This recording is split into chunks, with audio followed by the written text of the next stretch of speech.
ang awit 100, talatang 3, at gayon din naman isama natin ng mga awit 95, 6 at 7. Ganito po ang ating mababasa. Alamin ninyo ng Panginoon ay siyang Diyos, siya ang lumalang sa atin at tayo'y Kanya. Tayo'y Kanyang bayan at mga tupa ng Kanyang pastulan. O magsiparito kayo, tayo'y magsisamba at magsiyukod, tayo'y magsiluhod sa harap ng Panginoon na may lalang sa atin, sapagkat siya ating Diyos at tayo'y bayan ng Kanyang pastulan at mga tupa ng Kanyang kamay. Ngayon, kung inyong diringgin ang Kanyang tinig. Dagdag nawa ng Panginoon ang Kanyang pagbabasbas sa atin sa pagbabasa ng Kanyang salita. Buong pagpapakumbaba kaming humaharap sa iyo, Panginoon, sa aming pakikipagtagpo sa iyo sa dako ito. Sapagkat higit sa lahat, ikaw ang karapat-dapat, ang mataas, ang kataas-taasang Diyos na aming sasambahin. Pahintulot mo na sa sandali pong ito, ay lukuban mo ng iyong banal na presensya ang dakong ito. Upang sa gayon ay maramdaman namin na ikaw ang siyang naririto, kagaya ng iyong pangakong kung saan ang 2 o 3 na nagkakatipon sa iyong pangalan, ay naroon ka sa kalagitnaan nila. Pagindapatin mo nawa, Panginoon, na ang iyong abang lingkod na siyang magsasalita ng iyong mga pahayag sa umagang ito. Gawin mo mga salita sa bibig niya ay karapat-dapat na nanggagaling sa iyo. At gayon din naman ang mga makikinig ay dagdag mo ang iyong pagbabasbas sapagkat higit na mapalad ang nakikinig at tumutupad sa iyong mga salita. Ito po ang aming samo sa pamagitan ni Kristo Jesus, naming Panginoon at tagapagligtas. Amen. Amen. Tayo po ay makakaupo. Purihin ang Panginoon, luwalhatiin ang Kanyang pangalan, sapagkat patuloy na tayo ay pinagkakalooban ng pagkakataon upang maparito sa bulwagan ng panambahan at tayo ay makapagpatuloy sa ating pagsamba sa Kanya na walang anumang naging dahilan o balakid upang ating mapanyapak ay hindi makaparito. Kung natatandaan ninyo ang pagkakasunod-sunod ng ating aralin na pagkain sa mga nakaraang pag-arap natin, ay tinalakay natin ng paksang merong pamagat na pagkilala at pagsamba. At dun sa bahagi ng pagkilala ay natalakay natin ang unang bahagi pa lamang. At meron yan ikalawang bahagi. At ito ay binatay natin sa mga awit 100, na kung saan ay sinasabi, alamin ninyo ng Panginoon ay siyang Diyos. Siya ang lumalang sa atin at tayo'y Kanya. Tayo'y Kanyang bayan at mga tupa ng Kanyang pastulan. Gaya ng nauna kong naipabatid sa nakaraan, napakahalaga, bagamat kung titignan natin ay napakapayak ng pangungusap na ito. Subalit ito isang kapahayagan ng ating paninindigan, lalo na dito sa kawan ng Panginoon, batayan ng ating sinasampalatayanan, ng ating pananampalataya. Wala itong pinagkaiba sa Shema ng Israel, kung paano nilang ipinapahayag na ang kanilang Panginoon ay siyang iisang Diyos at siyang dapat nilang ibigin sa kanilang buong lakas, ng kanilang buong kaluluwa at ng lahat ng kanilang buong puso. Sa atin, hindi na lalayo itong kapahayagang ito doon sa Shema ng Israel. Sapagkat dapat nating alamin at kilalanin kung sino ang Panginoon na siyang Diyos at sino tayo sa Kanya. Anong kinalaman natin o kaugnayan sa Kanya. At yan ang ating parang statement of faith. Kaya yan ay makikita ninyo dun sa ating logo o simbolo ng kawan ng Panginoon, nakalagay at tuwing pagtitipong kagaya nito, binabasa ang mga awit 23 at ang 1 at nagkakaroon tayo ng tugon ng kongregasyon. Kapag sinabing ang Panginoon ng ating pastor, tayo'y kanyang bayan at mga tupa ng kanyang pasulan. Napakaraming bagay na napapaloob sa isang payak na pangusap na yon. At natalakay na natin ang tungkol sa sino ang Panginoon, anong kanyang pagkapanginoon, bakit siya ang Diyos.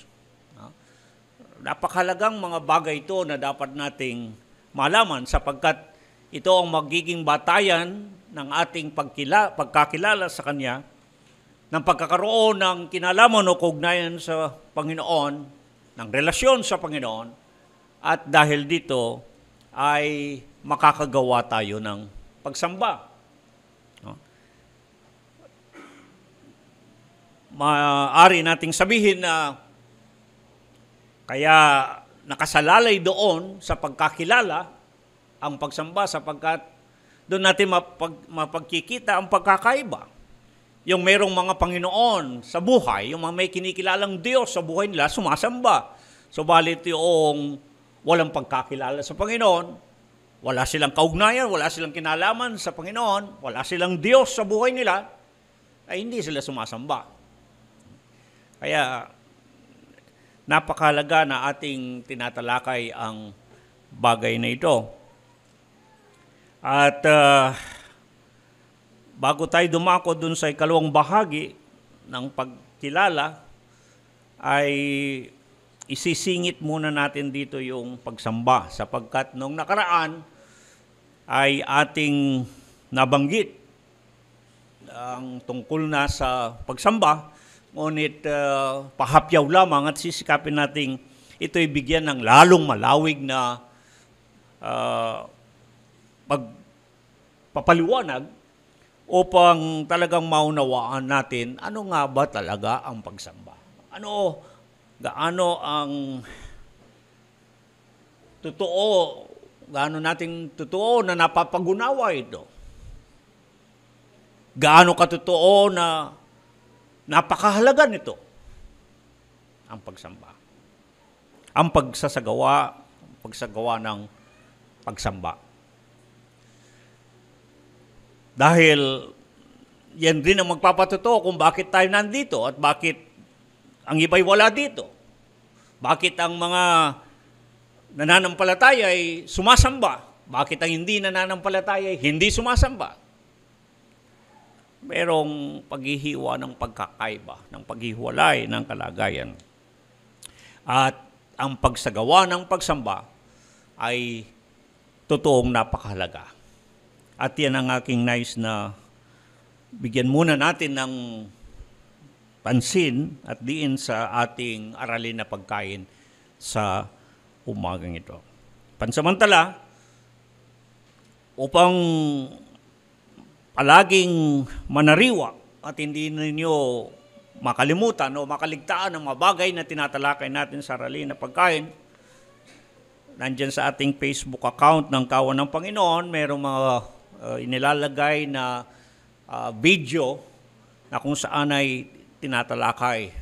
Ang mga tinatalakay natin ay palagi ninyong maaring mapanood, mapakinggan, at nang hindi tayo makalimutan. Alam po ninyo, sa mga mangangaral ito maintindihan.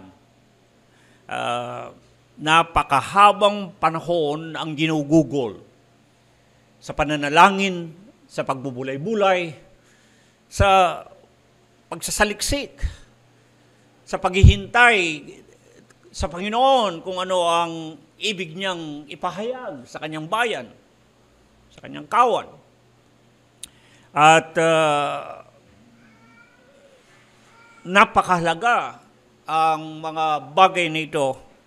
Kaya tingnan niyo, pakikita ko sa inyo yung mga ginagawa ko. Alos napakarami na, nasa unang bahagi pa lamang tayo. Subalit napakarami ng mga pahina. At hindi kakonting oras ang ginugugol. At sa paggawa ko ng pagkain, kung minsan ay maiksi ang 2 linggo. Sa araw-araw, nananalangin, nagsasaliksik. Hinahanap kung ano ang ibig ipahayag ng Panginoon sa atin. At nang sa gayon ay marinig natin ang kanyang tinig. At nang tayo'y makaayon kung ano ang kanyang kagustuhan, ang ano ang kanyang kalooban, makalakad tayo sa kanyang mga panuntunan. At kaya dyan sa ating mga video message, napakagandang maaari mong ulitin, napakinggan. Hindi yung sa ilang minuto lamang na narito tayo nagkakatipon at pagkatapos ay hipan ng hangin at mawala na sa ating alaala. Napakalagang patuloy tayong nagbubulay-bulay sa mga pahayag ng Panginoon upang palagi tayong mapaalalahanan sa mga bagay na kanyang ipinapahayag sa atin bilang kailangan natin na mga panuntunan sa ating pang-araw-araw na buhay. At akin ding hinihikayat kayo na hindi lamang i-like kundi share, ibahagi. Ito rin na mabilis na pagkakataon upang maibahagi ninyo, magamit din kayo ng Panginoon sa pamagitan ng pagbabahagi ng kanyang salita at marami rin ang makarinig. Minsan tinitignan ko yung mga nagla-like share. Hindi ko yata nakikita yung mga pangalan niyo kasi lumilitaw po yun eh. Malalaman mo rin kung sinong nanonood o hindi nanonood. No? Huwag ninyong baliwalahin. Napaka gandang pagkakataon. Ito ang isang magandang kabutihan na idinulot din ang pandemya, hindi ba? Sapagkat bigla ang lahat ay kinailangan at natuto na sa pamagitan ng makabagong teknolohiya, ang internet ay mabilis na ikakalat ang pamamahayag, lalo na ng salita ng Panginoon. Napakadali kaysa sa kung ano ang ating pinipindot na like o share. At kung minsan baka hindi kayo sigurado, fake news pa ang inyong ibinabahagi. Baka mapasama pa ang inyong pagbabahagi. Bakit hindi ang ating mga aralin pagkain, mga mensahe ng Panginoon, napakarami na pong nakalagay dyan sa ating Facebook ng ating aralin na pagkain. Tinuturing ko na lang at para kung kinakapos ng panahon kung tutusin sa araw-araw na ako ay naggagawa nito sapagkat ang aking layon ay bago man lamang na tayo mawala ng pagkakataon, bago man lamang tayo mawala sa buhay na ito ay makapag-iiwan tayo ng maraming mga aralin na pagkain na magagamit ng ating mga hindi lamang kasalukuyan kundi mga susunod pa na ating mga kapatid sa sambahayan ng pananampalataya. Eh kung mayroon lang dito sa atin na magpapastor na pwede na ako mag-retiro rin at magpahinga. No? Ang paksang ating bibigyang diin at pansin sa umagang ito ay pinamagatan kong pagsagawa ng pagsamba. Pagsagawa ng pagsamba, kahulugan at kahalagaan. Kaya kanina ang bungad ko, bagamat madalas na nating naririnig, marinig nating sinasabi ang salitang pagsamba, ngunit gaano katotoo na napapagunawa natin ito? Gaano katotoo na ito'y napakahalaga sa atin? At pangatlong tanong ay, gaano katotoo na ito ay naisasagawa natin? Sa palagay po ba ninyo, tayo talagay sumasamba?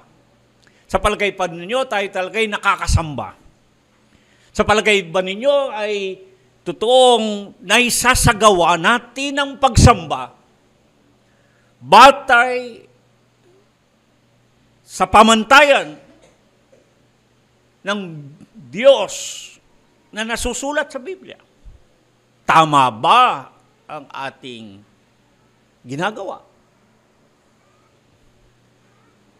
Napakalagang pagbulayan natin, pag-isipan natin ang ilang mga tanong iyon, nabungad ng mga tanong, sapagkat iyon ang aalalay sa atin upang sa gayon ay sa ating aralin na pagkain sa umagang ito ay ating matutuhan at may sakatuparan ang tamang pagsamba. Lalo na sa panahon natin ngayon, pag pinag-uusapan ang pagsamba, napakarami nating mga pangangatwiran at kung minsan ang mga katwiran natin ay baluktot. Pinipilipit natin ang katotohanan at meron tayong pangangatwiran na kahit na sa iba't ibang paraan ay sinasabi natin, sumasamba naman tayo. Nakakasamba naman tayo. Ngunit ito nga ba ay naaayon sa pamantayan ng Diyos na inilatag niya na naririyan mula sa banal na kasulatan? Nais kong tignan mo natin, ugatin natin ang pinanggalingan ng salitang pagsamba. Sa Ingles, mas kadalasan na nating ginagamit ang Ingles na worship. Worship. At pag sinabi natin ang salitang Ingles na worship, para tayo nagkakaintindihan na kung ano ang pagsamba. Ngunit, ito nga ba ang salitang ito na Ingles na worship? Salitang banyaga na nakamulatan na lamang natin, ito nga ba ang talagang salitang pagsamba na masusumpungan sa banal na kasulatan? Tingnan natin ang unang slide. Gumawa ko ng slideshow para makita natin. Nandyan makikita ninyo ang salitang Ingles na worship. Mula sa Old English, yung sinauna pang matandang Ingles, na makita ninyo yung salitang worship ay worship.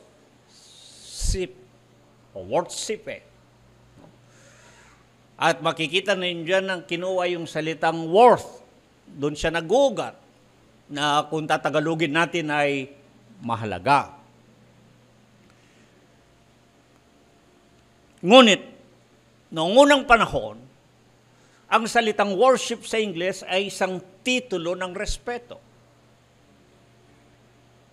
Ngunit, sa nakagisnan na lang natin, nakamulatan na lang natin, kinuha na natin ang salitang Ingles na worship na sa ating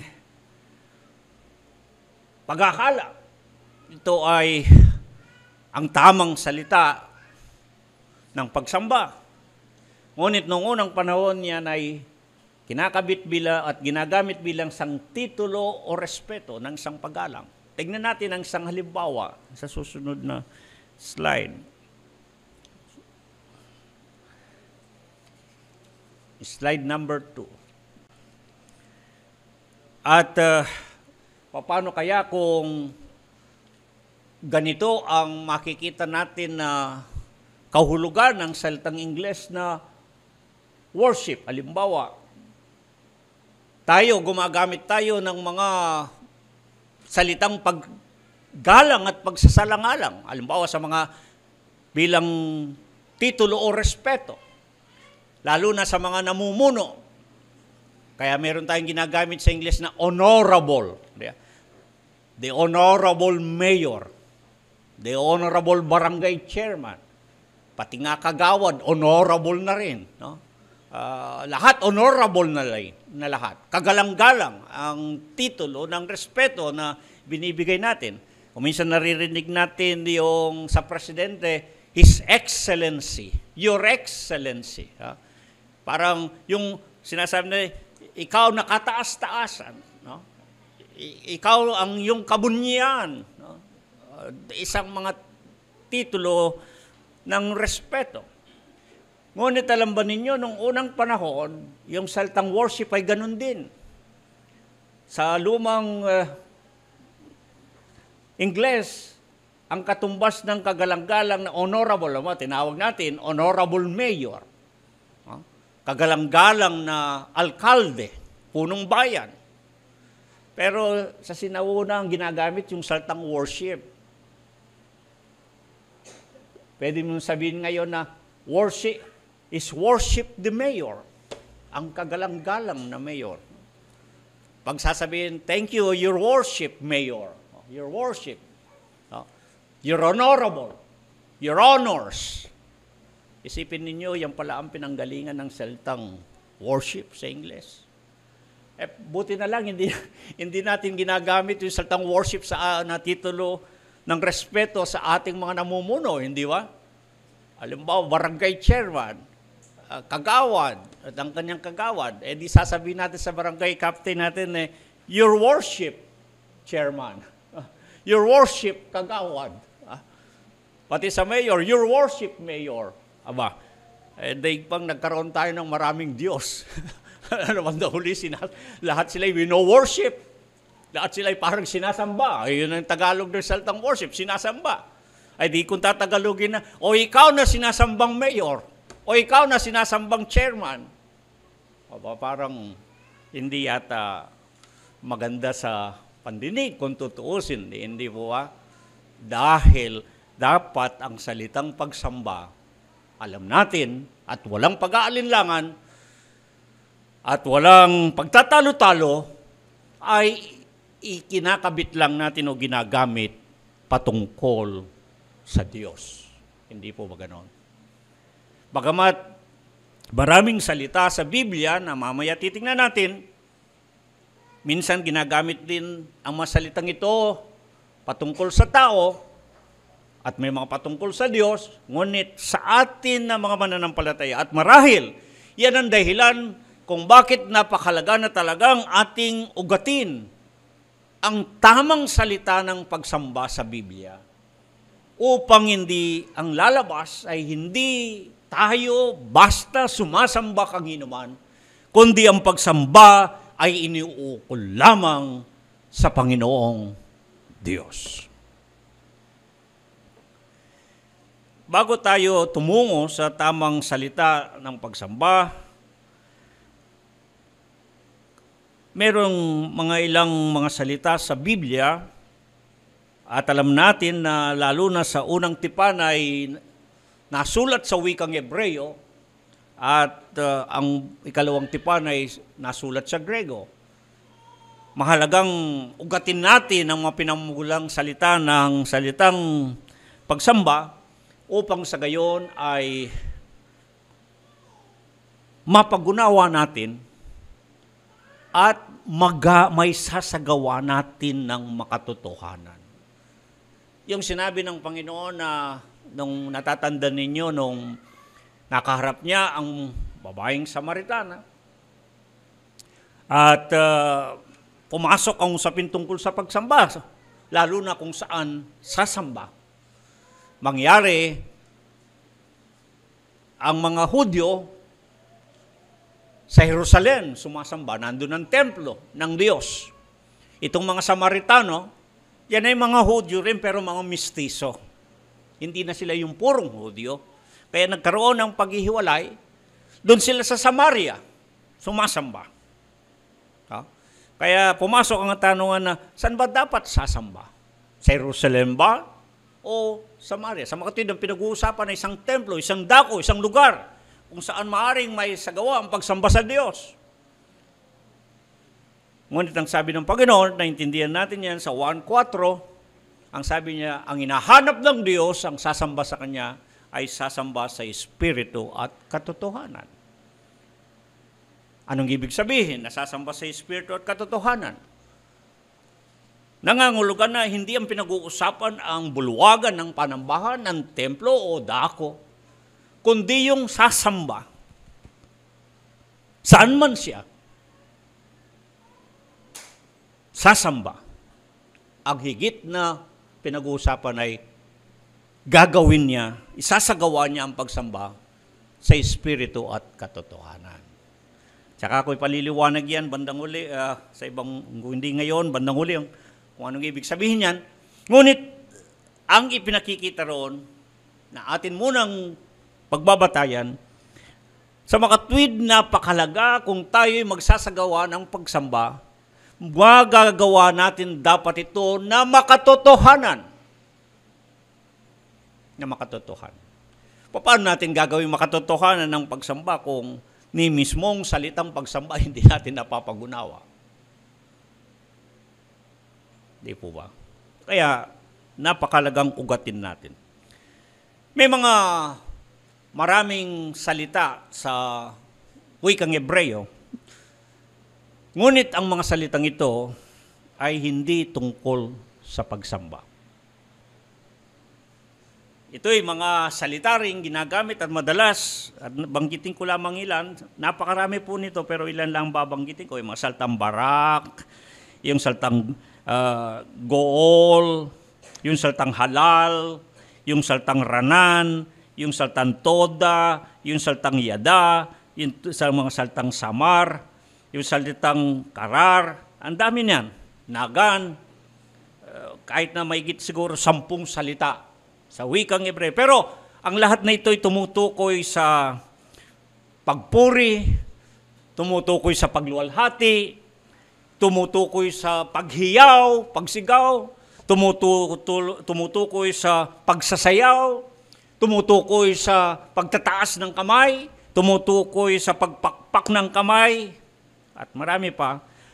Tumutukoy sa pag-awit, tumutukoy sa pagtunog ng mga panugtog.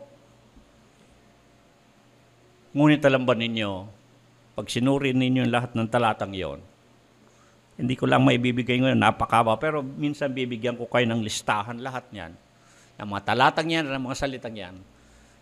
Ngunit ang lahat ng iyon, hindi ang salitang pagsamba. Namulat tayo ngayon sa ating kapanahunan, para sa atin ang pagsamba ay yung tayo ay pumapalakpak, yung tayo ay tataas ng kamay, yung tayo maawit, yung tayo tumutugtog ng mapanugtog, yung tayo sumasayaw, yung tayo sumisigaw ng kagalakan at lahat yan. Ngunit pag sinuri ninyo ang lahat ng mga salitang iyon sa Hebreo, hindi yun ang sinasabing pagsamba. Di ba nakakagulat ng konti? Kasi lalo na sa panahon na nasanay tayo. Kaya makita ninyo, at yan naman ang nakakalungkot, ang bawat sambahan ay naging electronic church. Na para bagang hindi na makawit, hindi na makapuri kung walang tutugtog, kung walang gitara, kung walang drum set. Kaya kailangan meron lahat ng mga panugtog na yan. Kailangan may sasayaw, kailangan merong magpapaawit. Bandang huli, ang nakakalungkot, ang mga panambahan ginagawa ngayon ay nagiging parang Dutch entertainment. Na parang kailangan aliwin ng tao, kailangan pasayawin siya, kailangan paindakin siya, kailangan palundagin siya, kailangan pasiglayin siya. Yun kaya ay pagsamba.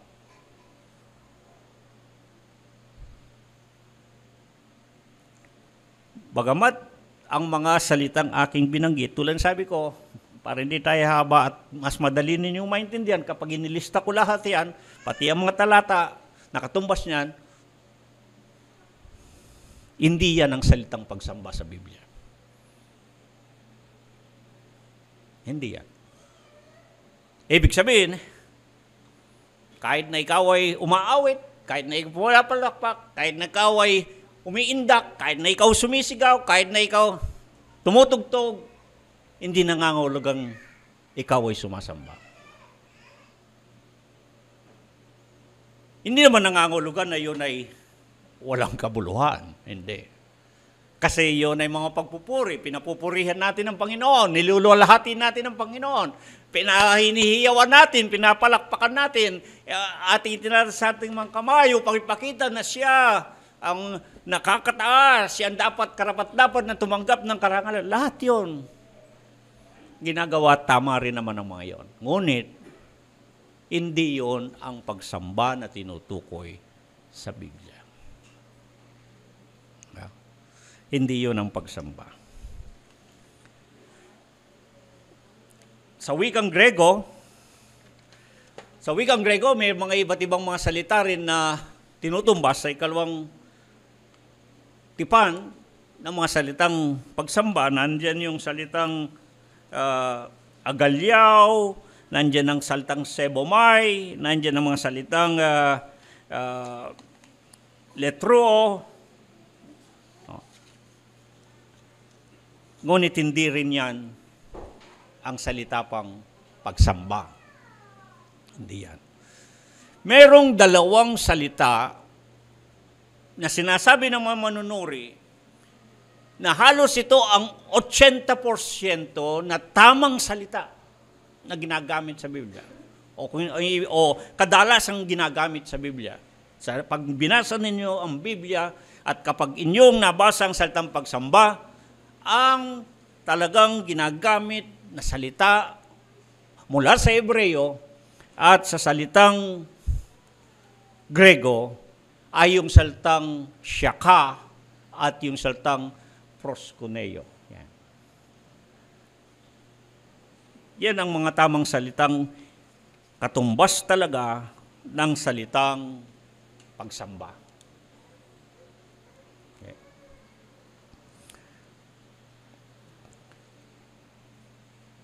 Halos magkatumbas, magkasing kahulugan ang salitang Hebreyong shaka at yung salitang Grego na proskuneo.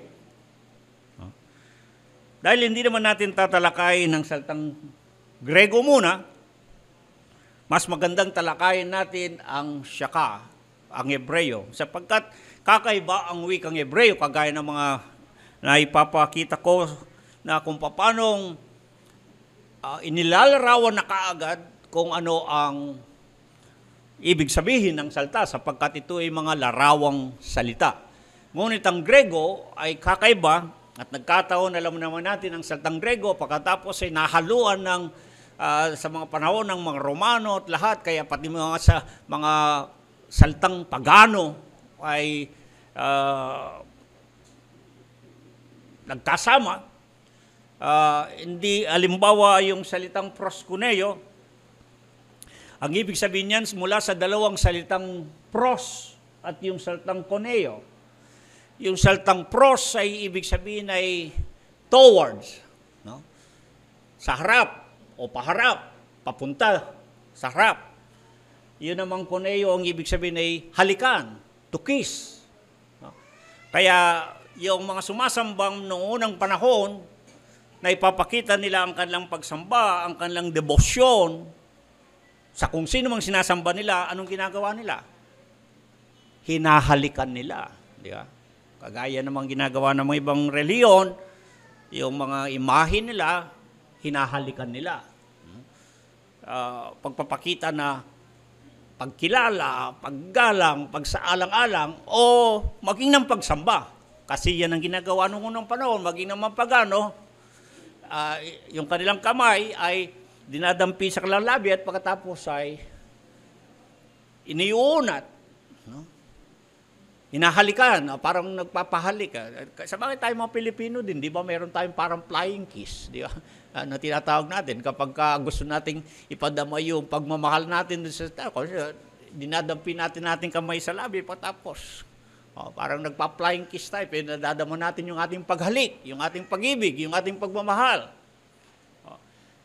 Noong unang panahon ng mga relihiyon, ay ginagawa nila ang proskuneo sa pamagitan ng paghalik bilang pagpapakita ng kanilang pagdakila, ng kanilang pagluwalhati, paggalang, pagsalangalang at maging ng pagsamba. No? Ngunit, merong kahulugan ng proskuneo na kasing kahulugan ng Shaka at siyang ating pag-aaralan lalo na. Tingnan natin ang slide number 4. Yan. Ang salitang pagsamba o worship sa wikang Hebreo ay yung salitang Shaka. Shin, Chet, Hey. Dahil pakanan tayo, di ba? Shin, Chet, Hey.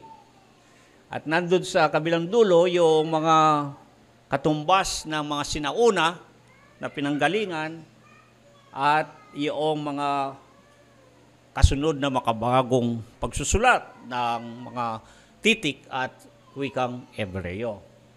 Shin, Chet, Hey. At makikita ninyo kung itong nandito sa gawing kanan, itumbas ninyo dun sa nauna, mas makikita ninyo yung larawan. Halimbawa yung hey, yung nakatasang kamay. Pinaliwanag ko rin yan noong pag-aralan natin sa salitang ahaba, pag-ibig. Nagtataas ng kamay at ang titik na yan sa alpabetong Hebreo, Aleph Beta, ay hey. Di ba parang pag nagtatawag tayo, hey, hey. Hoy, hey. Yan. At yung shet ay parang bakod, parang may kulungan. At yung shin, ang parang isang pangdurog, pangwasak, yung panglapat at lahat ng para ang isang bagay ay may baba. Tignan natin sa makabagong paglalarawan, itong salitang Shaka. Susunod na slide number 4. Yan. Yung shin, ayon sa Aleph Beta ng mga Hebreo, kumakatawan para sa isang ngipin. At may mga pagkakataon na ito ay ginagamit o dinidikit tungkol sa Diyos. Ang ibig sabihin nito ay kapangyarihan, nakakadurog, nakakawasak. May kapangyarihan. At yung shet ay isang bakod, parang isang bakuran. At yung hey ay kagaya ng isang taong nakataas ang kamay. Yan yung Shaka. Yan ang salitang pagsamba. Tignan natin ang kahulugan. Slide number 5. Ang nakapaloob ng kahulugan. Balik tayo dun sa, balik muna tayo dun sa, saan ba na tayo? Balik na tayo dun sa may larawan. Number 5. Itong 5 nito. Yan. Inaantok pa ako dahil madaling araw ko ginagawa itong Shin, Chet, Hai. Pag-unawain mo raw itong salitang Shaka na binubuo ng tatlong titik na Hebreo, Shin, Chet, Hai, ay parang inilalarawan sa iyo ang isang pagsamba, gumagawa ng pagsamba, yung sumasamba. Ay parang siya ay nasa harapan ng Diyos na yung bang parang siya ay babang-baba. Yung parang bang siya ay wasak, durog na durog siya. Mababang-mababa. Kasi para siyang napipit-pit na sa kalagayan. Kaya yung unang ibig sabihin ng salitang Shaka. Yung Shin, makita niyo yung H, SH. Yan din ang ugat ng salitang Shaddai. Makapangyarihan. Dito ibig sabihin, ang pagsamba ay pagkilala sa isang makapangyarihan. Pagkilala sa isang makapangyarihan. Mayroong Diyos na makapangyarihan. At yung sumasambay, makakaramdam na siya'y napakababa, napakalit, para siyang durog, wasak sa harapan ng isang makapangyarihan.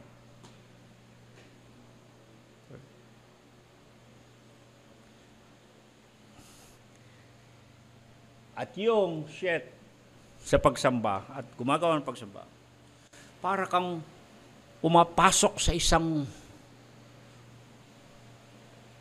bakuran, sa isang looban. Kaya maririnig niyo kuminsan ng mga awit, sinasabi niya, pumasok tayo sa looban ng Diyos. Di ba? Enter into His gates. Pumasok sa kalooban, sa pintuan. Kaya ang ibig sabihin ng sumasamba sa Diyos ay yung mayroong pagkakilala sa isang matas na Diyos, maramdaman mong ikaw ay napakababa, napakaliit mo, napakawalang halaga mo sa harapan ng isang makapangyarihang Diyos. At sa iyo, paggawa ng pagsambay, pumapasok ka doon sa isang looban upang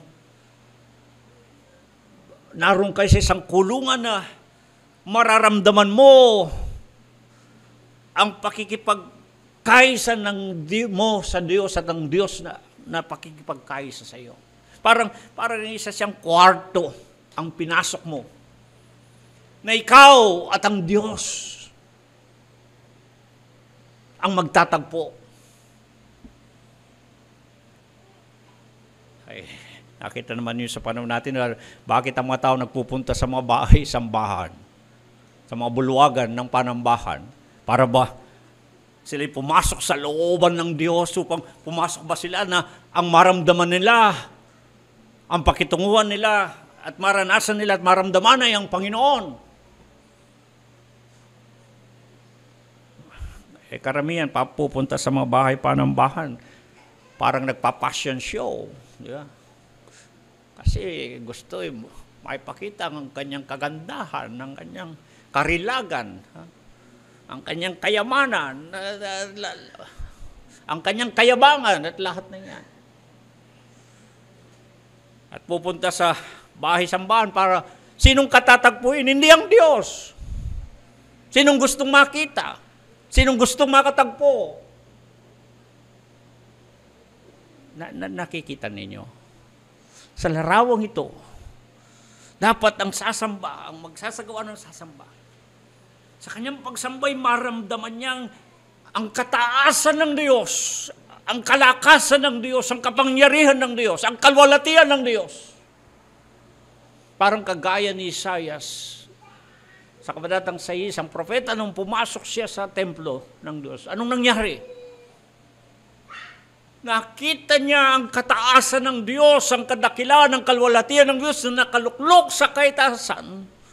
At bandang uli naramdaman ni Isaias sa harapan ng kataas-taasang Diyos, ng kabanal-banalang Diyos, ng makapangyarihang Diyos. Naramdaman niyang siya makasalanan, marumi ang kanyang labi. Naramdaman niyang wala siyang halaga. Minsan sinabi niya, parang basahan sa harapan ng Diyos.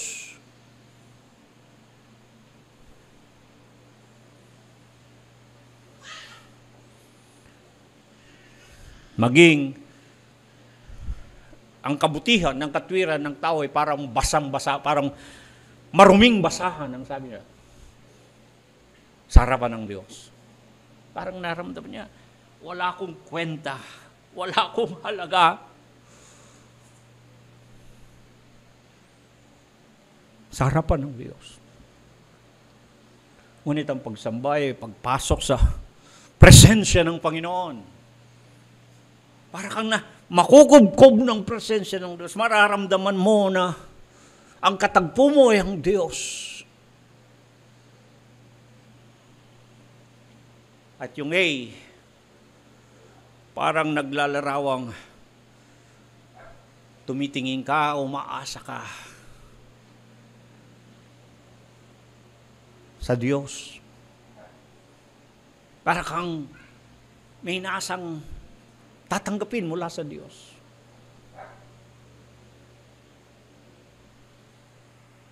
kapahayagan man niya o biyaya man. Pag titignan din yung mabuti ito, mga kapatid, dapat ay magkaroon tayo ng maliwanag na larawan kung ano ang pagsamba. Maging bakit tayo sumasamba. At ito rin ang nagbibigay sa atin ng pabatido, pahiwatig, kung bakit hindi lamang ang kahulugan ng pagsamba ay ang ating maunawaan, kundi yung maging yung kahalagaan nito. Sapagkat isipin mo lamang kung ganito ang ating ginagawang pagsamba. Sa tuwing tayo dadako sa isang bulwagan ng sambahan, na kagaya nito, sa dakong ito at sa oras na nito, umaharap tayo, tumutungo tayo sa harapan ng Diyos. Siyang hinahanap natin. Siyang gusto nating makatagpo.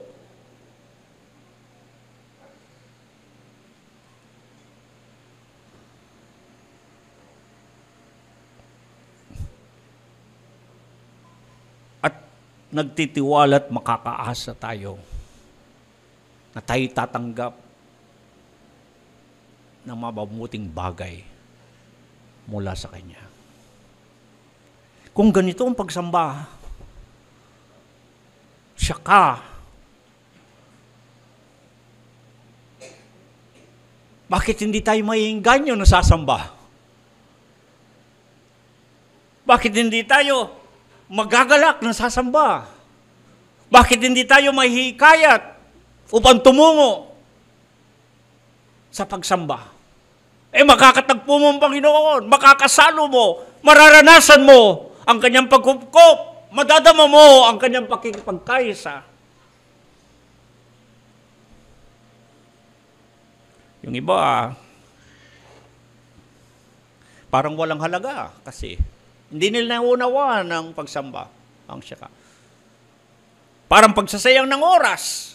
Ang dami kong dapat na gawin, ang dami kong dapat pinagkakabalahan. Bakit ako sasamba? Maraming mas importante, mahalagang bagay akong gagawin sa buhay. Na itatabi ang Diyos. Ang ibig sabihin, marami ang may mga pangailan, pero imbes na pumunta sa dako ng sambahan, gayong makakatagpo mo ang Panginoon sa isang pagsamba. Naalala ba ninyo yung isang aral natin? Ang Israel, noong ibaling ng Panginoon ang kanyang mukha, hindi na itinuon ng Diyos ang kanyang mukha sa Israel dahil sa kanilang kasalanan. Ngunit pumihit ang mukha ng Diyos sa kanilang muli. Paano natawag ang pansin ng Diyos? At kinalugdan silang muli ng Panginoon. Dahil ang lahat ay sumamba sa Diyos. Kaya kung mayroong pagkakataon na ibig natin ng Diyos, kagaya ng pagbabasbas na ating binabanggit, pagpalain kayo ng Panginoon at ingatan kayo, paliwanagin ng Panginoon ang kanyang mukha sa inyo. Ibig sabihin, yung mukha ng Diyos ibabaling sa inyo. Titingin sa inyo. Kayo ang pagtutuunan ng kanyang pansin. Paano nangyayari yon? Sa pagsamba. Kagaya ng nangyari sa Israelita. Nagalit ang Diyos sa kanila. Binaling ng Panginoon ang kanyang mukha. Hindi na sila tinignan.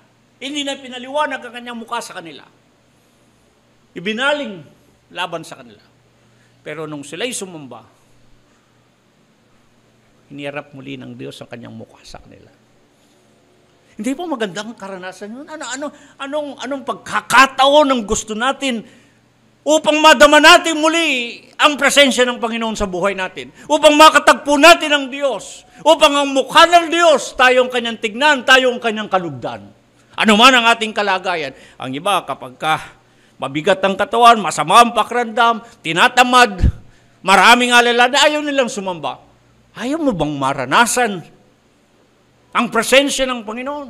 Ayaw mo bang ikaw ay kalugdan ng Panginoon? Ayaw mo bang ikaw ay kasiyahan ng Panginoon? Ayaw mo ba na ituon ng Panginoon ang kanyang mukha sa iyo? Nangyayari lang po yun sa pagsamba. Kaya napakalaga ng pagsamba. Kailan at kailan sa buhay natin na masasabing mararanasan mo ang presensya ng Diyos. Sa gitna ng ating pinagkakabalahan, sa dami ng ating mga alalahanin, sa dami ng ating mga suliranin, abalang-abala tayo sa maraming bagay. Kailan at kailan mo maaaring makatagpo ang Panginoon, maranasan mo ang kanyang presensya. Madama mo na siya'y naririyan.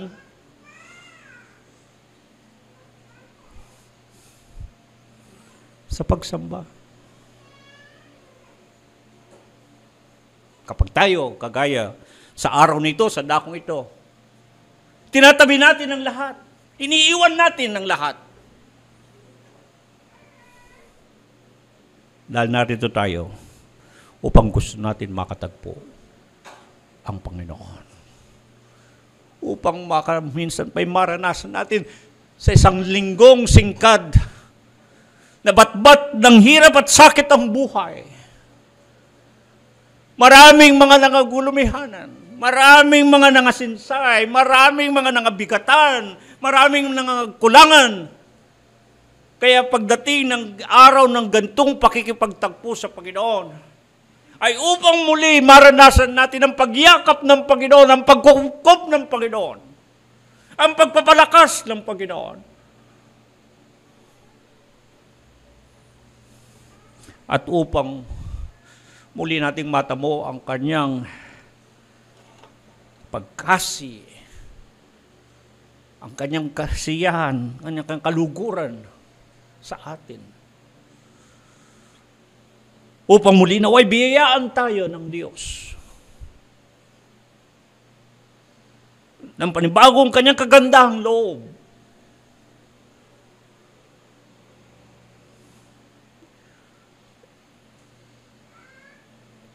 Kung napapag-unawa natin na ganito,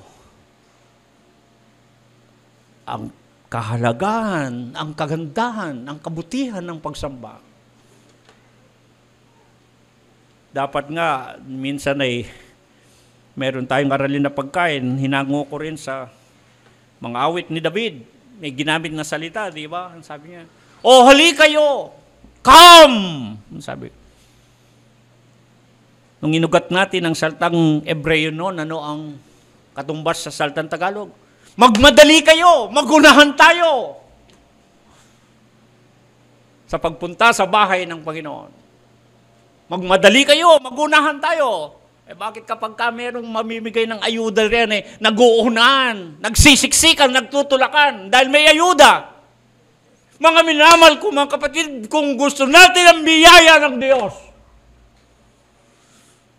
kung gusto nating magtamasa ng pagpapala ng Diyos, magunahan tayo, magsiksikan tayo, dumako sa harap ng Panginoon.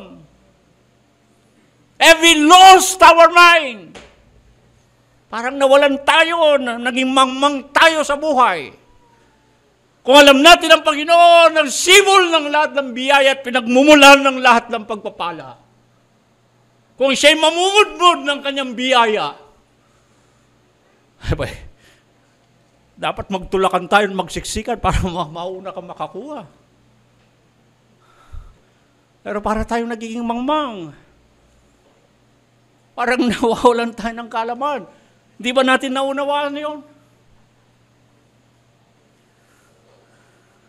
Sa pagsamba, gaya ng sinasabi ng talatang Siyaka, ng wikang Hebreyong Siyaka, dumadako tayo sa harapan ng Panginoon. Hinahanap natin ang Panginoon. Sapagkat siyang kataas-taasan, sa kanyang lahat ng kapangyarihan, sa kanyang lahat ng kabutihan, sa kanyang lahat ng kagalingan, sa kanyang lahat ng katugunan. Di ba? Ngunit sa maraming pagkakataon, parang nawawala tayo sa ating mga isipan, sa ating mga katinuan.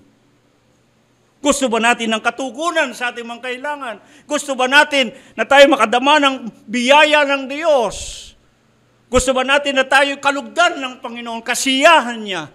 Ibigay ang kanyang pabor, ang kanyang biyaya sa atin. Bakit hindi natin siya hanapin? Hindi natin siya saliksikin. Hindi natin siya puntahan. Hindi natin siya katagpuin. Kagaya ang sinasabi ng salitang saka. At kapag tayo sumamba sa Panginoon, para tayong pumasok sa isang looban, para tayong naroon sa loob ng isang kulungan na tayo ligtas.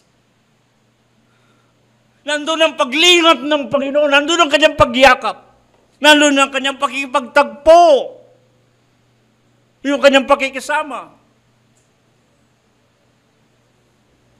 Di ba masarap pa damayin ang bagay na yon? Di ba? Napagandang karanasan. Ikaw at ako. Ikaw at ang Diyos. Ako at ang Diyos. Para kayo nasa loob ng isang dako. Magkasama. Nangyayari yan sa pagsamba. Para tayong pumapasok sa isang pintuan. Kaya sabi ng mga wit, enter into His gates. Pumasok kayo sa kanyang looban. Pumasok kayo sa kanyang pintuan. Di ba? Kung kailan natin, when we needed most things in life. Sa mga panahon na talagang marami tayong mga kulangan, marami tayong mga pangangailangan. Kapag sa nakaraang mga araw at linggo, dumanas tayo ng hirap, ng sakit, ng mga kakulangan, ng mga kabigatan.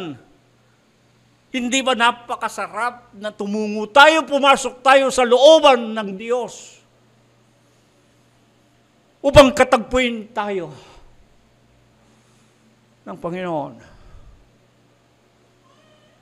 Upang maibsan tayo ng ating mga kaibigatan, mapawi ang ating mga lungkot, malis ang ating mga luha, gumaan ang ating mga bigatin at mga pasanin.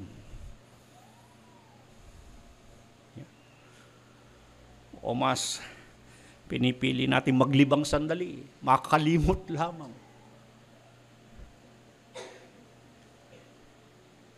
Gumawa ng kaparaanan na pansamantalang maibsan ang ating limot, pero babalik. Maglibang, magsaya tayo sa ibang dako. Mawala lang sandali sa ating isipan ng ating mga alalahanin at mga suliranin. Pero alam natin, babalik at babalik. Samantalang ang Biblia ay maliwanag na nagsasabi, sa mismong bibig ng Panginoon, halik kayo.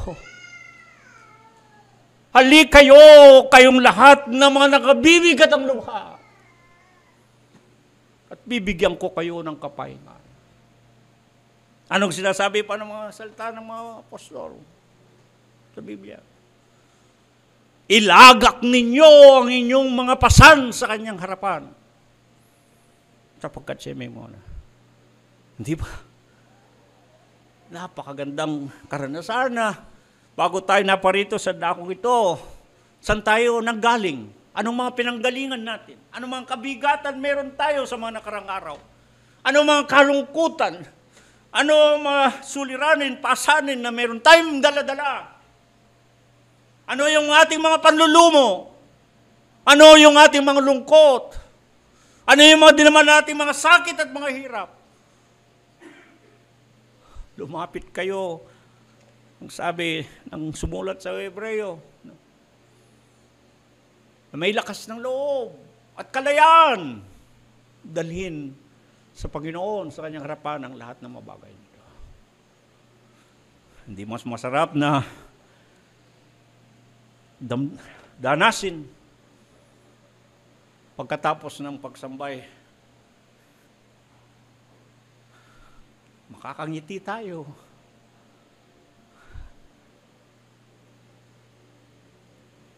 May tiwala tayo. May pag-asa tayo. Nalilisan sa dako. Magana ng pasan. Wala nang alalahanin sapat iniwan natin sa Panginoon. Inilagak natin sa Kanya. Ang anumang bagay na ating kinakabahan,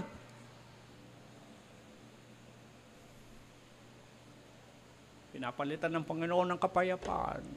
Pinapawi ang ating malungkot.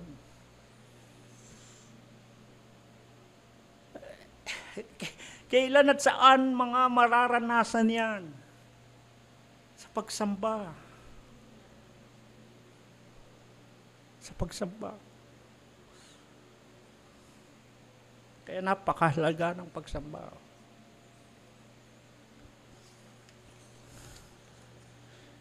Mahaba pa yung talakay natin yan, ngunit sa kabuuan, ang ibig sabihin ng salitang siyaka ay dalawang bagay. Ang kahulugan sa atin sa panahon natin. Ngunit, nagugat lahat yan sa salitang Tagalog na yumukod, lumuhod, magpatira pa. Ang sabi ng mga awit, diyan sa 95, 6. O magsiparito kayo, tayo'y magsisamba, magsiyukod, magsiluhod sa harap ng Panginoon na may lalang sa atin. Ang salitang siyaka, maging yung salitang proskuneo sa Grego, ang talagang ibig sabihin ay magpatira pa. Medyo sa ibang salin ng Biblia, palibasay sa pagsasalin, mapapansin ninyo, mayroon na kasing mga templo, mayroon ng mga simbahan, no? Mayroon ng mga church. Minsan marabanggit ko na yung salitang church, hindi yan ang kahulugan ng Bibliang iglesia talaga. Kundi yung church ay parang isang sirkulo, isang edipisyo na pabilog na pinagtitipunan. May mga upuan na, may mga alpombra, may mga chandelier, may mga air condition. Kaya ang sumasamba sa ngayon, nakaupo, masarap at kung minsan gusto nila malambot ang upuan. Kailangan nararamdaman mo na presko ka, hindi ka naiinitan, maginhawa ka. Mga kapatid, pag inugat ninyo yung salitang siyaka, hindi ganon. Ang talagang ibig sabihin ng salitang siyaka ay magpatira pa. Yung iba ay sinasalin na kasi binago na ng mga nagsalin, para sa kanilang siyaka pwede na nakayuko. Basta nakatungo ang ulo. Hindi. Hindi nga nakatungo lang, hindi lang nakaluhod, nakatira pa sa lupa. Yun ang talagang larawan ng salitang siyaka. At yun ang talagang pagsamba. At pagtitignan ninyo, patutunayan ko sa inyo, huwag kayong mahinip at napakaraming talata ito. Ilan to? Pare-pareho ang sinasabi. Mga awit 29, mula tayo sa Genesis. Genesis 24:26, lumuhod at sumamba sa Panginoon. Genesis 24:48, iniyukod ang ulo at sumamba. Genesis 24:52, nagpatira pa sa lupa, sarap ng Panginoon. Exodo 4:31, iniyukod nga nila ang kanilang mga ulo at sumamba. Exodo 12:27, nagyukod ng ulo at sumamba. Exodo 34:8, itinungo ang kanyang ulo sa lupa at sumamba. Ikalawang Hari 5:18, sumamba at yumukod. Ikalawang Kronika 7:13, nagpatira pa sa lupa at nagsisamba. Ikalawang Kronika 20:18, itinungo ang ulo sa lupa at nagpatira pa sa harap ng Panginoon at nagsisamba. Ikalawang Kronika 29:29, nagsiyukod at nagsisamba. Ikalawang Kronika 29:30, itinungo ang kanilang mga ulo at nagsisamba. Nehemias 8:6, iniyukod ang kanilang mga ulo at nagsisamba, mga mukay nakatungo sa lupa. Job 1:20, nagpatira pa at sumamba. Mga awit 95:6, nagsisamba at nagsiyukod, nagsiluhod sa harap ng Panginoon. Isaiah 44:15-17, sinasamba, pinagpapatirapaan at sinasamba. Isaiah 46:6, nangagpatira pa, sila'y nagsisamba. Daniel 3:5-7, mangagtira pa at magsisamba. Mateo 2:11, nangagpatira pa at nagsisamba. Mateo 4:9, magpatira pa at sasambahin. Mateo 28:9, niyakap ang kanyang mga paa at sinamba. Marcos 15:19, pagkaluhod siya'y sinamba. Mga Gawa 10:25, nagpatira pa, sinamba.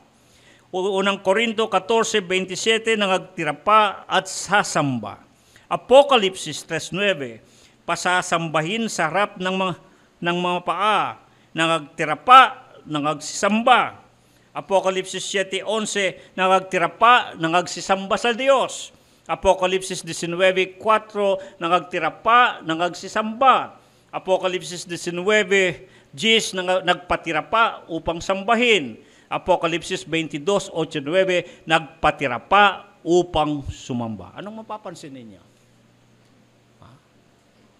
Sa salitang magsimba, sumamba, manambahan, lahat pare-pareho. Mula sa unang tipan hanggang ikalawang tipan, Genesis hanggang Apokalipsis, pagsamba sa lupa, maging pagsamba sa langit, ang pagsamba ay pagpapatira pa.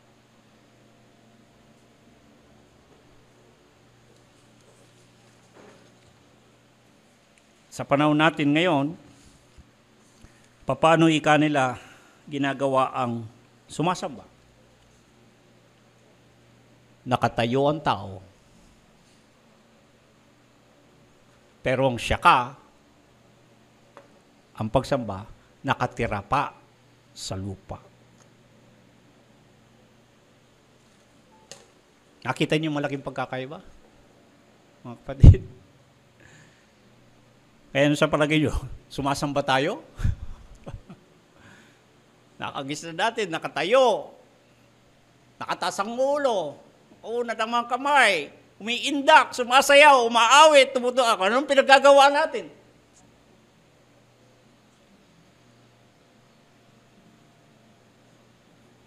Bagamat ang mga yon, karamihan ng mga talatang yon, sa mga awit ni David, sumisigaw, humihiyaw, sumasayaw, pumapakpak, tumutugtog, kumakanta, umaawit.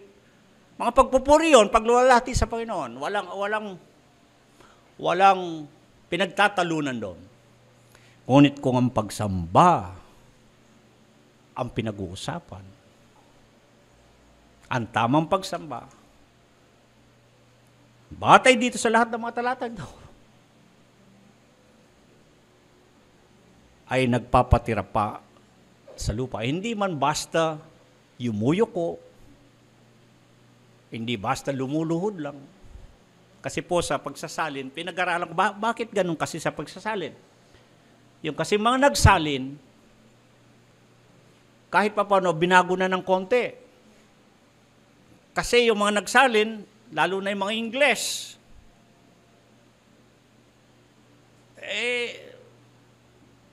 ang mga templo na, ang mga simbahan na, may mga upuan na, hindi nakagaya nung una, tabernakulo, templo, walang upuan. Baka mas mabuti pa sa atin ang mga Muslim. Maglatag lang ng kaprasong, ano tawag nila doon, parang maliit na carpet, di ba? Doon sila nakaupo. At hindi lang sila nakaluhod. Talagang ang kanilang noo ay tatama sa lupa, sa semento. Kung tutusin yun ang saka.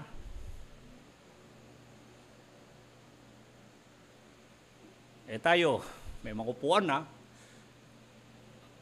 Mainip pa tayo kasi gusto natin mas malambot yung upuan. Kaya marami nagpupunta sa mga malalaking mga simbahan kasi masarap ang mga upuan. Pwede ka nga matulog ng mahimbing sa lambot ng upuan. At sa paghipan ng air condition, sarap.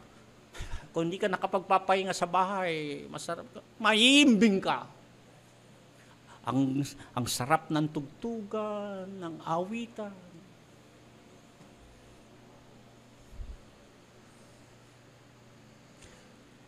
Pero hindi pala yun ang pagsamba. Kung tutuusin.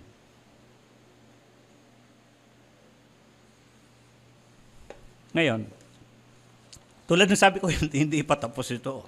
Marami pa tayong titingnan at aayusin. Pansamantala, para lamang sa ating dagdag na at magaan, pagagaanin ko muna ang ating damdamin at ang ating gawain, paano natin isasagawa ang pagsamba mula sa salitang siyaka. Dalawa ang makukuha nating talata o salita na maaari nating sabihing pagsamba yun. Una, bilang isang naririnig nyo, dinadagdag ko yung salitang pagsasagawa ng pagsamba. Dahil yung salitang pagsamba, salitang may pagkilos. Hindi siya basta salita lang. Action word siya. May pagkilos siya, may paggalaw. Paano ka naman yuyuko, luluhod, paano ka naman dadapa ko? Kung hindi siya pagkilos ang pinag-uusapan dito. Bilang isang ang paggawa ng pagsamba ay una, isa siyang pagpapakita ng pagpapahalaga sa Diyos. Ikalawa, ang pagsagawa ng pagsamba ay pagpapakita ng pagpapakumbaba. Balik tayo dun sa slide nung nakaraan, pero ginawa kong slide number 5. Ito. Ang mismong pangalan ng Diyos, Elohim, na nanggaling sa salitang El, nagugat sa salitang El o kaya Al, kasi Aleph Lamed. Kaya sa mga Hebreyo, ang Diyos na ay El Shaddai, mga yan, El Olam, El Roi, nagsisimula sa El. Meron din namang mga pangalan at salitang nagwawakas sa El, Emmanuel, Gabriel, na puro ang ibig sabihin ay, ang Diyos nasa sayo. Kagaya ng Emmanuel. Nandun ang Diyos. Dahil nandun yung El na kanyang pangalan at pinag-ugatan ng Elohim. Kaya sa mga Muslim, ang kanila naman Diyos ay Allah. Dahil din sa Aleph at Lamed. Okay? Sa mga Hebreo, Ela, Eloah, Elohim. Sa Bagong Tipan, anong isinigaw ng Panginoon? Eloi! Eloi! Lama sabachthani. Yeah, nandun yung salitang El. At tulad ng sabi ko, ang kasiyas yung bagay rito, tayo dito sa kawan ng Panginoon, makita mo sa mismong pangalan ng Panginoon, nakaukit ang pagpapastor ng Panginoon. Kaya merong isang baka o guya na may sungay at merong tungkod ng pagpapastor. Kaya sa mismong pangalan ng Panginoon, nandiyan ang pagiging pastor niya. At kung bakit tayo kanya nimbayan, ay mga bayan niya at mga tupa ng kanyang pastulan, nandiyan sa pangalan ng Diyos. Ngunit, makikita natin, yung salitang Aleph, kagaya nabanggit ko sa nakaraan natin, ibig sabihin ng salitang Aleph o titik na Aleph, yan ang nauuna. Papunta ron ang abakada nila. Siyang pinakauna, ang Aleph. At alam ba ninyo, kung minsan hindi nila binabanggit ang Aleph. Ang tinatawag nila ay silent letter. Bakit hindi nila binabanggit?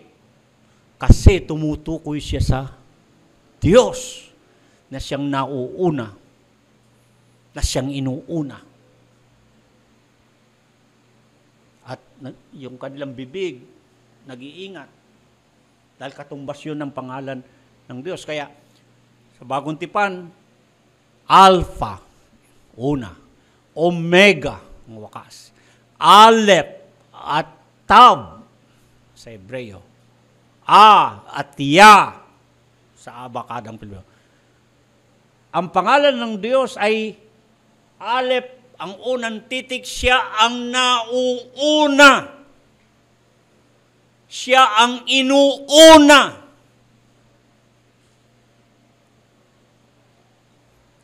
Lamed, pinakita ko nandoon, lahat ng titik ng abakad ng Hebreo, pinakamataas ang Lamed. Sinadya na mas mataas yung Lamed sa lahat.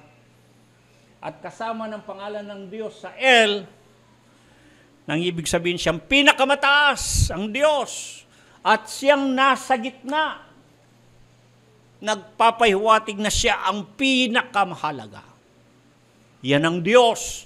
Yan ang El, yan ang Elohim, yan ang Diyos ni Abraham, ang Diyos ni Isaac, ang Diyos ni Jacob, ang Diyos ni Moses, ang Diyos ng mga magulang, ang Diyos ng Israel, ang Diyos ng Biblia, at Diyos ng mga Kristiyano.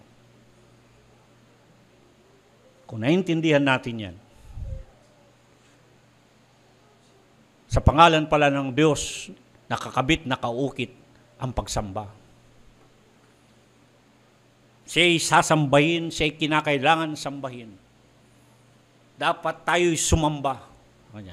Sapagkat siya ang nauuna, pinakauna, at siyang pinakamahalaga sa lahat. Ang uno at ang sentro. Baka mas maintindihan niyo sa Kastila. Ang uno at ang sentro, dapat ang Diyos.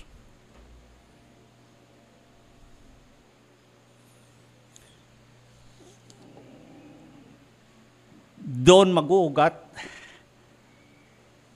yung sinabi ko kanina ng paano natin may papakita ang paggawa ng pagsamba. Pagpapahalaga at pagpapakumbaba sa Diyos. Kung tayo ay totoong mayroong pinapanginoon, kung talagang tayo'y merong Diyos sa buhay natin, paano natin may papakita na siya'y mahalaga sa ating buhay? May papakita lamang kung siya ang inuuna.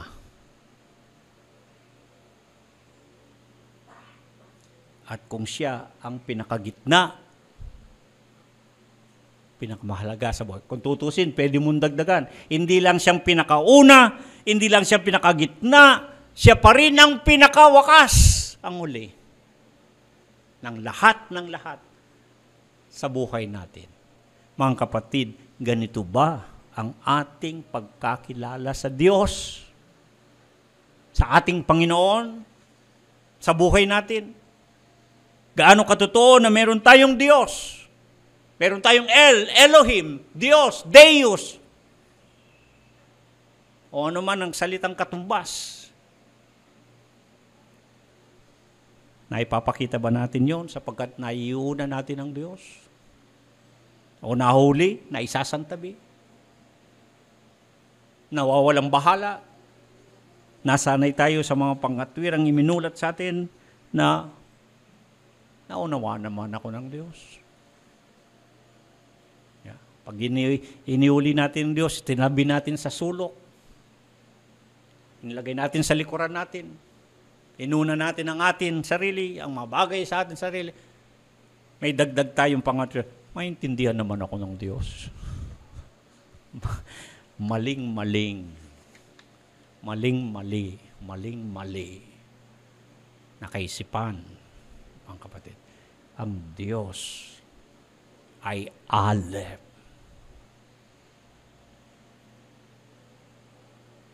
Nauuna, nangunguna, inuuna. Pinakagitna, pinakamahalaga sa buhay natin. Bago ko makalimutan, hindi ko sinabi kanina, pag bumalik kayo doon sa Shaka, mayroon pang ibig sabihin yun eh. Shin, Het, Hey, Chet, Hey. Alam ba ninyo yung ibig sabihin ng Hey doon? Yung Shit, power, authority, yung Shin, kapangyarihan, kataasan, kapamahalan. Yung Chet, proteksyon, pagkupkop, pag-iingat, pagliligtas. Yung Hey, bukod dun sa pagtanggap, meron din siyang iba pang kahulugan. Hininga. Kaya meron siyang butas. May butas siya. Para may pumasok. Yung hininga. Yung hininga ng Diyos. Kaya yung buhay at hininga nang gagaling sa Diyos. Yan ang ibig pang sabihin niya ng tatlong sadihan. Ang kataas-tahasan, makapangyarihang Diyos, siyang kumukupkop, siya ang yumayakap, siyang nagliligtas, at nagbibigay ng buhay, kaya yung bukas yun.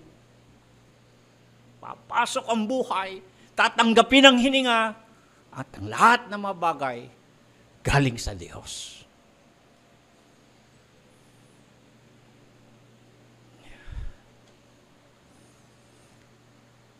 Kaya siya mahalaga. At dapat iunang mo, pag hindi natin minahalaga ang Diyos sa buhay natin, pag hindi natin inuuna ang Diyos sa buhay natin, mga kapatid, baka ang buhay, ang hininga, at ang buhay, at ang lahat ng bagay, kagaya ng sinasabi ng mga Gawa 17:25, baka hindi na dumating. Baka maudlot na yan, maputol na yan. Ang ibig lang sabihin ay paktaylo, patay. Naintindihan ba natin yun? Ginamit ko na yung salitang kalye para magkaintindihan. Pag hindi natin ginagawa yung Shaka, Shin, Chet, Hey, yung Diyos na mabuti, ang Diyos na magandang kanyang kalooban, ang Diyos na mabait, mataas, makapangyarihan, na siya dapat makapagliligtas sa iyo, makakapagkupkop, makapag-iingat, at nagbibigay ng buhay at hininga at lahat ng bagay.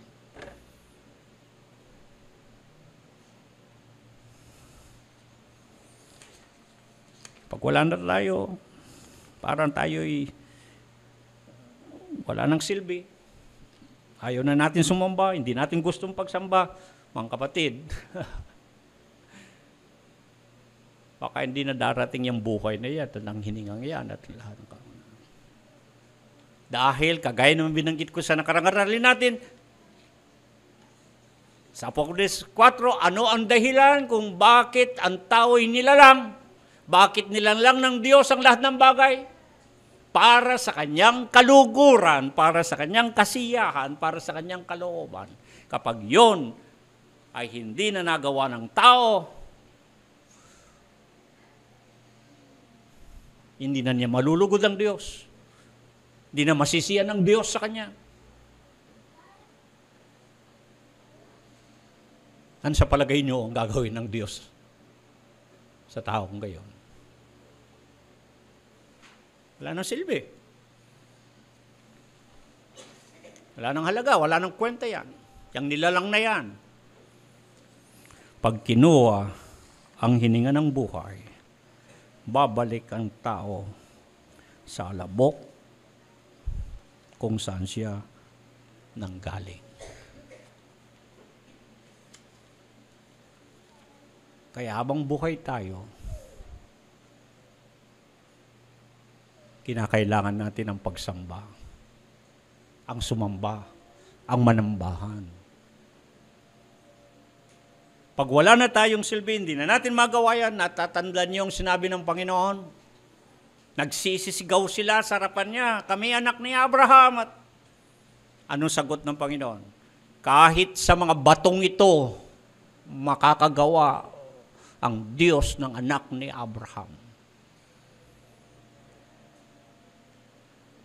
Aawit ng pagpupuri ang mga puno, ang mga bundok, hangin, dagat, lahat ng kalikasan, makakasamba sa Diyos at sasamba sa Diyos, sumasamba sa Diyos. Pag ang tao, hindi makapagmamalaki, hindi masasabi ng tao, mawawala ng Diyos pag hindi ko siya sinamba, pag hindi ko siya pinaglingkuran. Sinabi yan ni Pablo na apostol sa mga Grego na hindi nakakakilala sa Diyos. Sa mga Gawa 17, ang sabi niya, ang Diyos na siyang lumalang ng langit at lupa, hindi siya nangangailangan ng anuman, ni hindi siya maaring paglingkuran sapagkat sa kanyang lahat ng bagay, siya pa nga nagbibigay ng buhay, ng hininga at ng lahat ng bagay.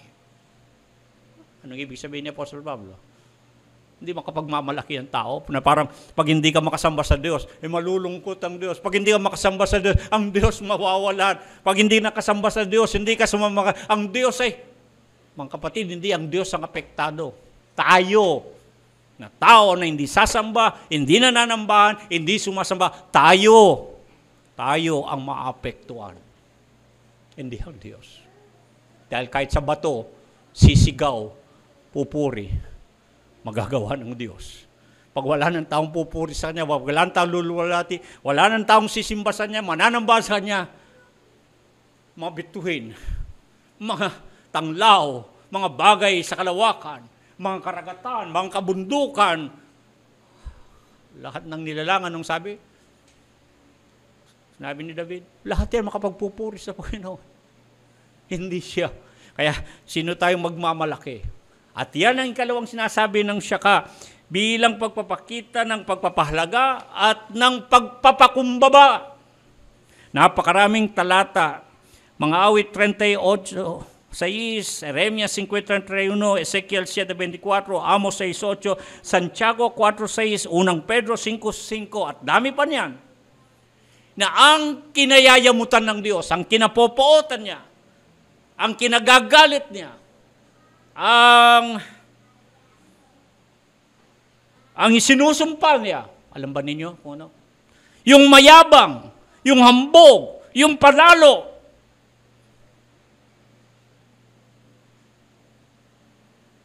Bakit?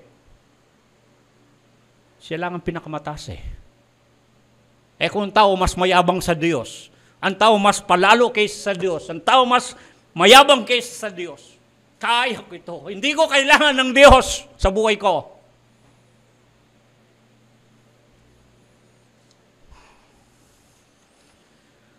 Sinasalangsang ng Diyos ang palalo. Ngunit nagbibigay siya ng biyaya kanino? Hindi sa mayabang, hindi sa palalo, Hindi sa nagmamataas, kundi sa mapagpakumbaba. Kaya sa pagsamba, kaya may biyaya. Dahil sa pagsamba mo lang may papakita ang pagpapakumbaba sa Diyos. Hindi pa natin ginagawa yung pagpapatira pa, pagpapakumbaba lang. Yun lang sasamba kayo, paiwatig na ikaw ay nagpapakumbaba sa Diyos. Na para mong sinasabi, wala ako sa mundong ito, hindi ako mabubuhay, hindi ako miral, kung hindi ang Diyos ang may lalang sa akin. Kailangan ko ang Diyos sa buhay ko. Hindi ako mabubuhay sa sarili ko. Lahat ng yon, pagpapakumbaba sa Diyos. Ang nagpapakumbaba, binibigyan niya ng biyaya. Ang sabi ng Santiago 4:6, unang Pedro 5:5, ngunit sinasalangsang niya ang palalong mayabang ang mataas. At marami ang nangabubuhay na palalo, mayabang, mapagmataas, hambog, dahil hindi sila sumasamba. Hindi nila makakayanang magpakumbaba sa Diyos. Kailan mo mapapakita na kayo nagpapakumbaba sa Diyos? Sa pagsamba.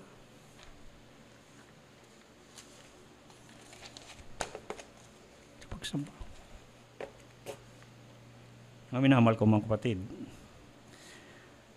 hanggang dito na muna tayo. Mahaba pa itong ating mga aralin. Ngunit itatama tayo sa maraming bagay. Maring may mali, maring may hindi tama sa ating mga pinagagagawa. Sa akala natin tayo sumisimba. Sa akala natin naunawaan na natin ang pagsamba. O kaya naman hindi natin nakikita ang kahalagaan. Bakit ba mahalaga yung pagsambang yan? Sayang ang oras ko, mas maraming bagay akong gagawin. Bakit ko yun ang Diyos? Maintindihan naman ako ng Diyos. Ang dami nating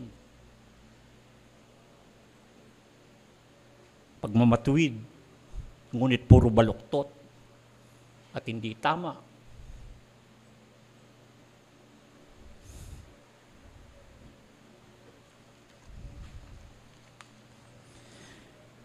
Maring nakapagdadamdam, mabigat, matalim ang mga salita, ngunit kapatid, salita ng Diyos ito. Hindi ko yan inimbento, masalitang yan. Hindi ko nilikha, ginawa lamang. Hindi ko katha lamang. Sinusunod lang natin ang sinasabi ng Biblia tungkol sa pagsamba. Makita nawa natin sa atin, at ipakita natin, may Panginoon tayo. May Diyos tayong Elohim. May Diyos tayo sa buhay natin. Maaari tayong manalangin ng Diyos ni Abraham, Diyos ni Isaac, Diyos ni Jacob, Diyos ni Moses, Diyos ng Israel, Diyos ng mga magulang.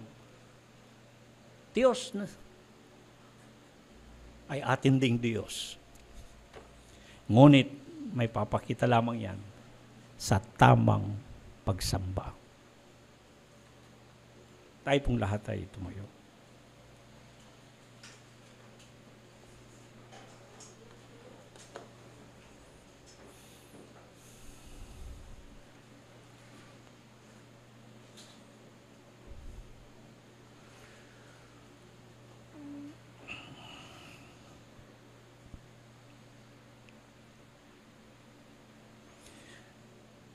Kinikilala po namin, Panginoon, aming Diyos, na Ikaw ang Diyos,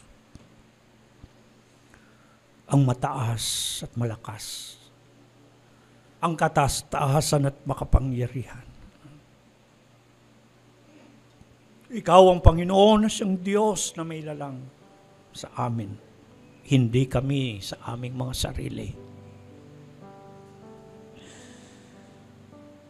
Nilikha mo kami para sa iyong kalooban ayon sa iyong kalooban, para sa iyong kagustuhan, para sa iyong kasiyahan.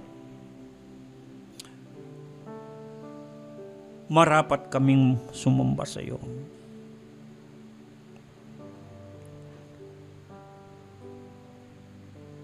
Bilang pagkilala sa iyo, bilang pagpapahalaga sa iyo, bilang pagpapakumbaba sa iyo.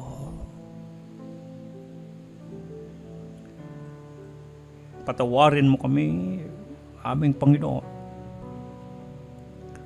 Kung nagkakamali kami, kung hindi tama ang aming pinaggagawa, kung inaakala namin na walang halaga ang pagsamba sa iyo,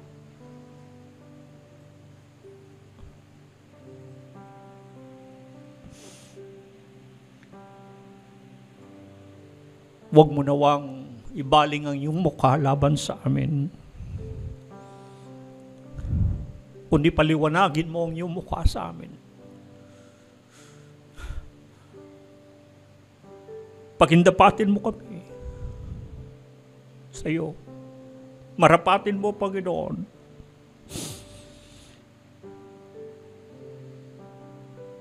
ang aming pagsamba sa iyo.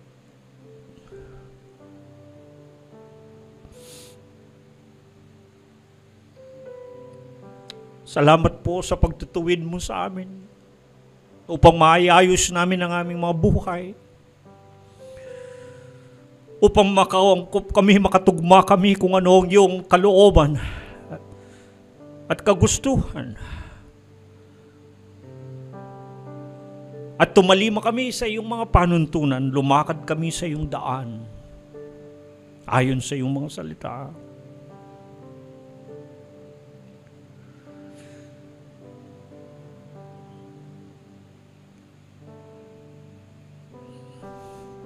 Basbasan mo nawa kami ng iyong pagpapala sa mga salita mo na aming napakinggan.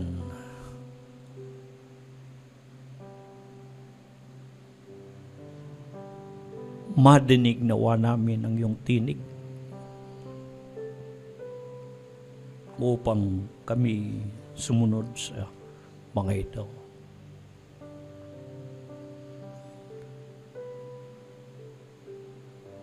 Sa iyo namin, Panginoon, iniuukol ang lahat ng luwalhati at pagpupuri, ang mga pagkaparangal at maging ng pagpapasalamat. Amen.